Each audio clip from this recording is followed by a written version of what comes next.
Hey everyone, welcome back. It's Michael. Today, let's talk about why people love modern baseball. You realize that you wanted conversation.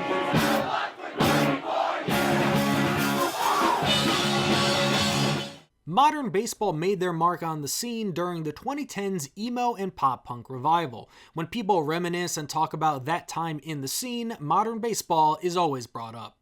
The 2010s pop punk and emo revival is something that I can talk about firsthand because I was there. I was in high school and college during that time. I mean, when sports came out in 2012, I was a freshman in college. I was the target audience. So I'm going to talk about how modern baseball stood out in that crowded 2010 scene and why people want them to reunite so much. Let's talk about sports, because the modern baseball story really starts here, and the song that put modern baseball on the map was The Weeknd. That was the song that started it all. The song did something that I don't think people appreciated at the time. Remember all those music videos from the early 2000s? Simple Plan, Good Charlotte. Sum 41's Fat Lip might be the best example of this.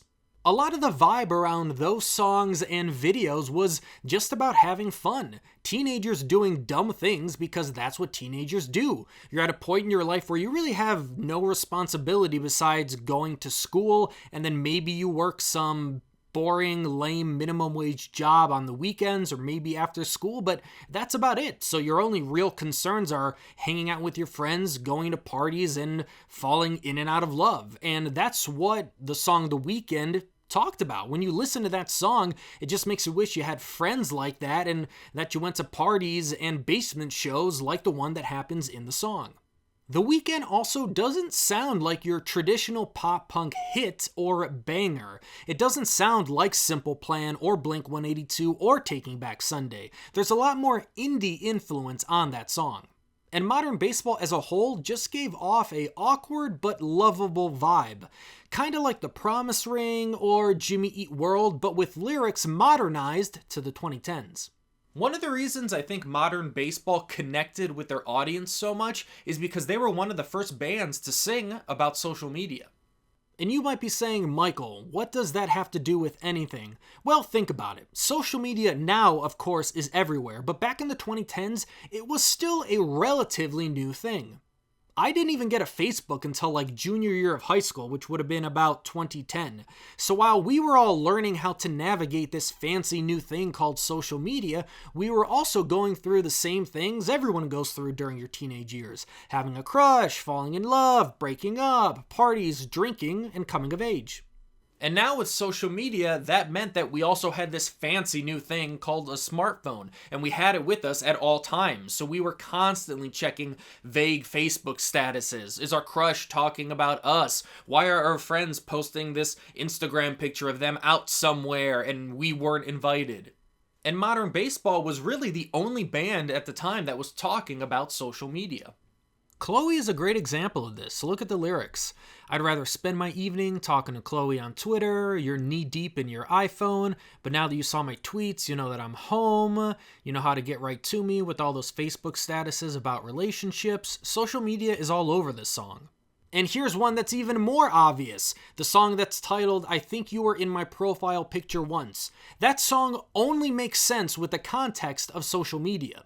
Other songs on sports talk about texting, like Hours in the Snow and Redone, and then that lovable awkwardness is really on full display on songs like Tears Over Beers, right after the lyrics that are something like, oh, she's standing right next to me, and you can kind of hear quietly in the background somebody saying, oh, right next to me? Like right next to me? Oh, God! Let's take a look at the other popular bands in the scene at the time. Your Man Overboards, The Story So Far, The Wonder Years, etc. Sure, all those bands play emo or pop punk, take your pick, but do any of them sound like modern baseball? I don't think so. Modern baseball always had that kind of a chill vibe, kind of like lo-fi emo. Modern baseball isn't yelling at you or screaming at you. A lot of the overall vibe of modern baseball is kind of like having a late night conversation with your friend on a porch. Modern baseball singing about social media and how that affects relationships just made it so easy for their audience at the time to connect with them. When modern baseball is singing about trying to interpret those vague Facebook statuses, is my crush talking about me? Are they talking about someone else?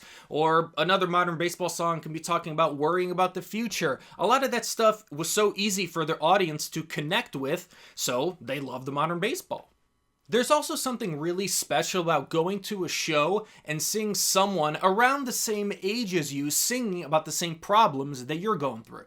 Obviously, some of this is nostalgia because I love the 2010s emo and pop punk scene because, like I said earlier, I was the perfect age to be listening to this music, high school and college. And I happened to live in Chicago, so it felt like every weekend there was always a show to go to. I mean, I remember seeing a ton of bands played only like 300-400, maybe 500 kids. Your Modern Baseballs, the Wonder Years, Joyce Manor, Swellers for Deep Cut, Polar Bear Club, any band from that scene that you can think of obviously came through Chicago because we're, a major market, and Chicago has a lot of history with, punk rock and emo and all that stuff. So it was a great time to be a kid and, again, having like no responsibilities besides school for the most part and just going on weekends to these shows. And I happen to be lucky again, because a lot of my friends like the same music, so I never had to worry about going to a show alone or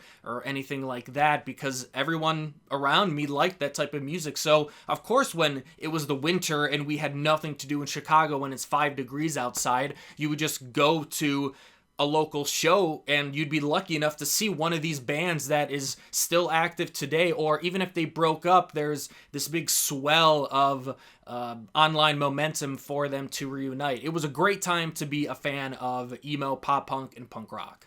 I just think some bands at the time were scared to talk about social media in their songs, but someone had to be the first. And even I can see it like internally in my mind, the discussion at like a band practice. Should we talk about TikTok? Should we talk about sliding in the DMs in our, pop punk song in 2024, let alone in, 2010 or 2011? But if Nirvana, Black Flag, Minor Threat, The Clash, The Ramones, if any of them were making music in 2024, they'd sing about TikTok. I mean, even Green Day talked about TikTok on their new album. And look at a song like Talking on the Internet by Spiritual Cramp. It's one of the biggest songs in the scene right now, and obviously, it's talking about the internet.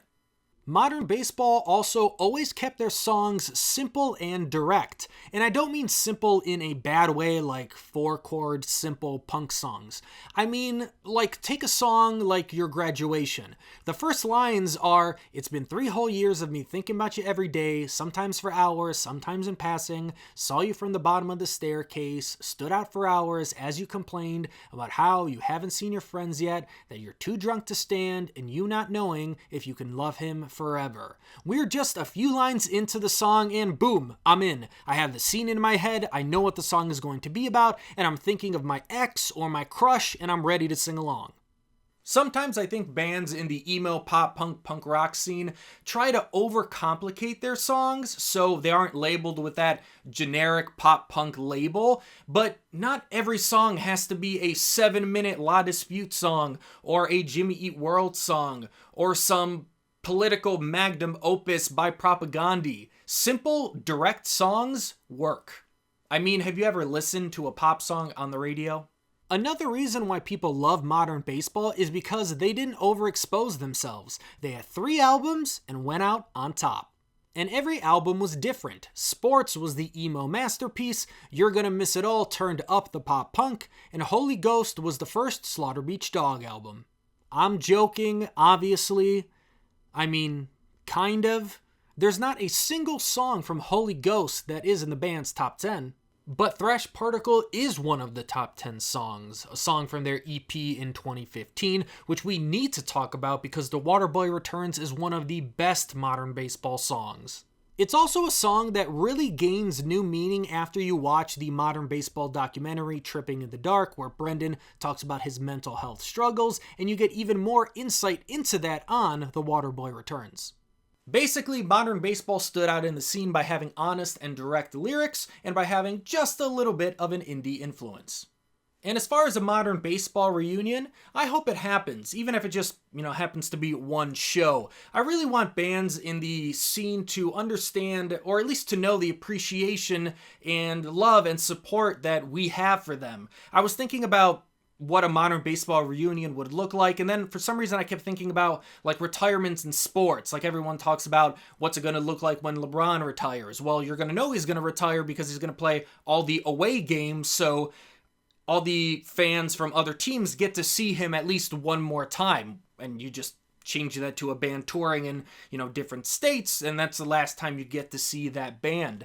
But with a band like Modern Baseball, who went on hiatus and never, I guess, officially broke up, maybe you didn't get a chance to see them at their height in the 2010s, or maybe you discovered Modern Baseball after they went on hiatus, so you never even got a chance to see them live.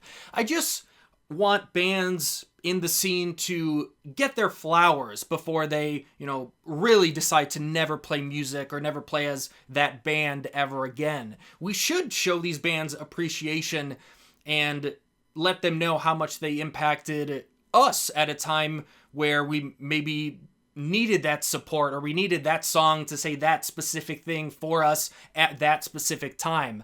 So I hope Modern Baseball does reunite, because everything I see online, out of all the bands in the 2010s that I talk about on this channel, it's Modern Baseball and Title Fight that people want to come back so bad, and every post about those bands is asking about a reunion. Obviously, some bands from that time never broke up, so there isn't that kind of groundswell appreciation for that band, but there are a ton of bands from the 2010s that broke up and never played music again, and none of them get talked about as much as Modern Baseball and Title Fight. Before I end the video, there's been a lot of comments that say I look like Jake from Modern Baseball, and honestly, I don't really see it.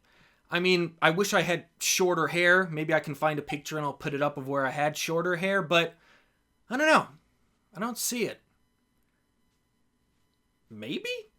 Also, shouldn't it be MOBA, not Mobo?